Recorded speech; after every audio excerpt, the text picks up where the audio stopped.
We're going to learn the three most important formulas in MS Excel: product, maximum, and minimum. So first of all, start with the product formula. This is used for multiplying the values. So just start it is equal to and write product. You'll see here, hit tab button and your number 400, and then second value is 3. We are going to do multiply 400 rate into the quantity. Now you'll see what's going on. It works like is equal to 400 or multiply by 3. So you'll see what's going like this way. This product formula works, you can see.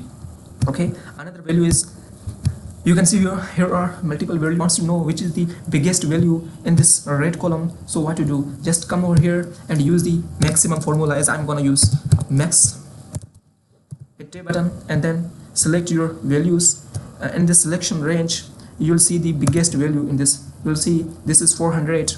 400 is the biggest value in it. Now if someone asks you that you have to tell me the minimum value from this, so what would you do? Just come over here and hit here and write min. You'll see the minimum formula here. Again select the range and then hit enter button. You'll see now here this is date format. Now I'm gonna do it journal. You'll see the 20 is the most normal, 20 is the smallest value. Now if I change this and write here 10, so you'll see here it is going to be changed. If for example I change another value 400 to 500, so you'll see the result what's going on. So like this way these formulas works in MS Excel. If someone asks you or you want to know the biggest or smallest value in MS Excel, so easily like this way you can do it.